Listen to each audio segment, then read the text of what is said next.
Hello, today I'm going to be talking about grief surrounding the COVID-19 pandemic by Lauren Rowe. First, we're going to go into a little bit of an introduction and a little bit of a brief overview of the COVID-19 pandemic. So, the COVID-19 pandemic began in 2019 and spread around the entire world, leading to global health crises and widespread shutdowns/lockdowns. As of 2024, millions have either tested positive for COVID or have had complications or know someone that has. Many have even passed away due to the outbreak of COVID-19. The pandemic caused many feelings of isolation, uncertainty, and feelings of emotional distress. Loss. There was a lot of loss surrounding the COVID-19 pandemic. Many individuals experienced significant loss resulting from the pandemic. These losses weren't just death by loved ones, there were many other losses as well. Individuals faced job losses, small business shutdowns leading to financial hardship. The economic fallout has led to more stress among those affected. 6 feet apart disrupted social interactions, causing individuals to feel isolated, leading to depression. Many individuals didn't have their support systems to lean on during these tough times. This made people feel hopeless and lonely. Concept of grief. Grief is a natural emotional response to loss. Many experience feelings of sadness, anger, confusion, and worry. These are symptoms commonly found in the grief experience by Worden. During the pandemic, grief was experienced in many ways, such as death, loss experience, and disrupted lives. Barriers around the pandemic that made grieving more difficult. Social isolation. There were many COVID-19 restrictions, making mourning and support systems hard to access. Disrupted mourning rituals. Funerals and memorials were restricted to small virtual gatherings and prevented traditional mourning practices. Mental health. Many feared of becoming ill, creating an additional layer of stress and trauma. Types of grief experienced. Loss of loved ones. Losing family members as well as friends to COVID-19 has left a profound impact on individuals and families. Families weren't able to comfort their loved ones during their final days or attend a funeral due to COVID-19 restrictions. Loss of jobs and financial security. The COVID-19 pandemic resulted in many layoffs and businesses to shut down. This affected individuals' financial stability. Financial stress can then lead to depression as well as anxiety. According to the U.S. Bureau of Labor Statistics, in 2020, approximately 14.8% of the workforce was unemployed. Around 23 million people lost their jobs due to the pandemic impact. And if you look here on the right, there's a little graph showing the statistics. Loss of social interaction as well as routine. Many lost out on time spent with family and friends, support systems not being able to be with you and comfort you during the difficult challenges. Being isolated from your social life can lead to feelings of depression as well as anxiety.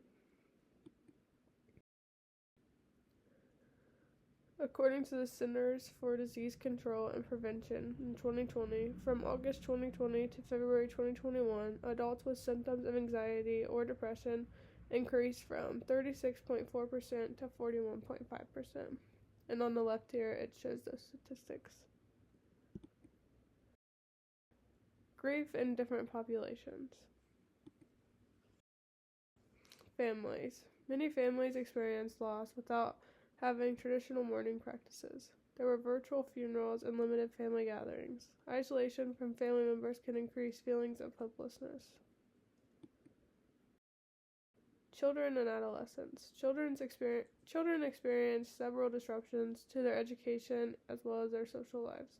Many missed out on their graduations or attended one virtually. This is known as disenfranchised grief. Many children don't know how to deal and process their grief, which could also lead to long-term mental health issues. Healthcare workers. These healthcare workers risk their own lives as well as their families' lives to treat patients. They experience enhanced trauma from witnessing death and seeing family members not have the chance to say goodbye to their loved ones. They also experience high levels of burnout, compassionate fatigue, as they try to leave their work life at work when they return home. Complicated grief. This is prolonged and intense mourning that affects daily functioning. Individuals are struggling with unresolved grief due to a lack of traditional mourning practices or a lack of support. So many aspects of grief surrounded this pandemic, which can prolong the grieving process and lead to complicated grief. Cultural variations. Most everyone has some sort of grief ritual. Some may have specific rituals, and some may not do anything to honor the loved one.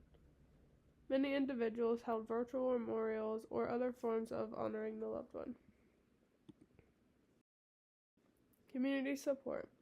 Gathering as a community to have memorial events or benefit rides. This is something very common from where I am from. Or group therapy sessions can provide additional support for grief. Normalize asking for help. Engaging in activities that you enjoy doing can be very helpful as well. Long-term effects of grief. Post-traumatic growth. Some individuals reported emerging stronger and more appreciative of life after enduring grief and trauma. Mental health. Many people continue to face anxiety, depression, and trauma even after the pandemic ended.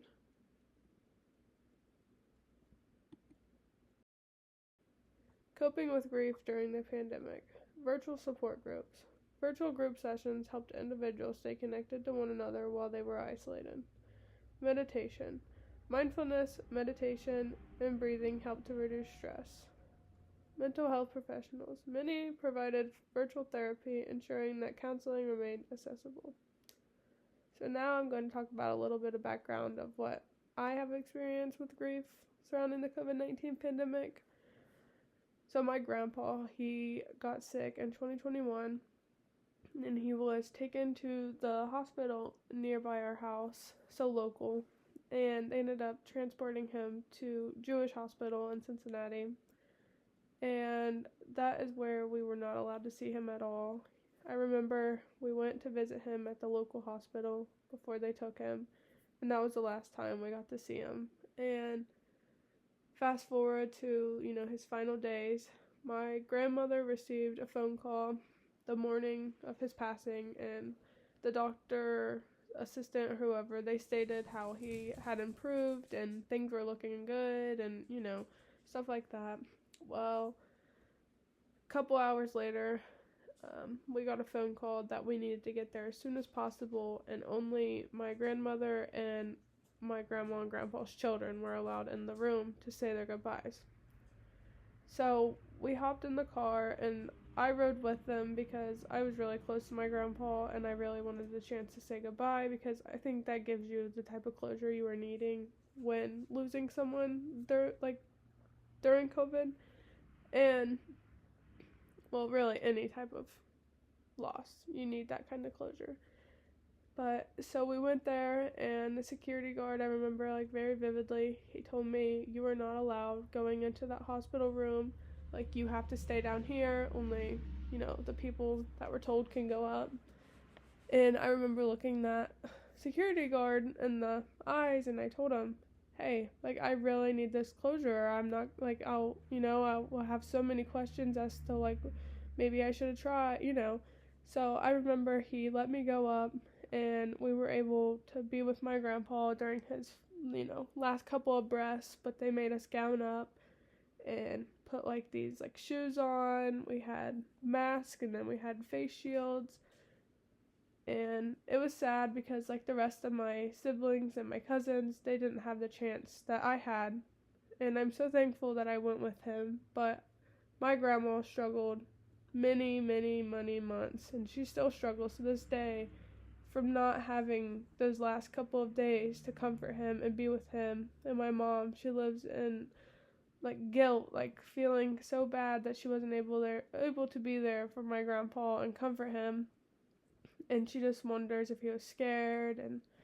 so overall, grief during the pandemic, it's really complicated, and I think my mom, she still deals with it, and she has a hard time expressing how she feels about the situation, and she often gets very angry when people talk about COVID and like things surrounding COVID because it just brings her back to that event. And yeah. And then here are my references that I used.